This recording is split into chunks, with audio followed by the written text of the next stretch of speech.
சீனா உலகின் முதல் clone hybrid அரிசி வகையை உருவாக்கி உலகளாவிய வேளாண்மையில் புதிய புரட்சிக்கு அடித்தளம் அமைத்துள்ளது. சீன விஞ்ஞானிகள் உருவாக்கிய இந்த புதிய ஹைபிரிட் அரிசி நெல்களின் மூலம் தன்னைத்தானே குளோனாக பெருக்கிக் கொள்ளும் திறன் கொண்டதாகும்.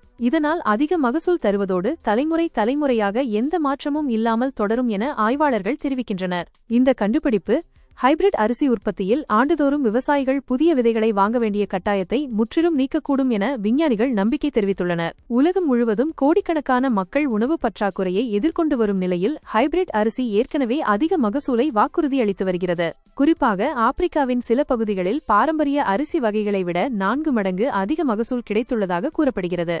இந்த புதிய ஹைபிரிட் அரிசியை அனைத்து விவசாயிகளும் பயிரிட முடிந்தால் உலகளாவிய அரிசி உற்பத்தி இரட்டிப்பாகும் என கூறப்படுகிறது. ஆனால் தற்போது சீனாவில் ஹைபிரிட் அரிசி விதைகளின் விலை 1 கிலோக்கு 200 யுவான் வரை உள்ளது. சில நாடுகளில் இது சாதாரண அரிசி நெல்லை விட 100 மடங்கு அதிக விலையில் விற்கப்படுகிறது.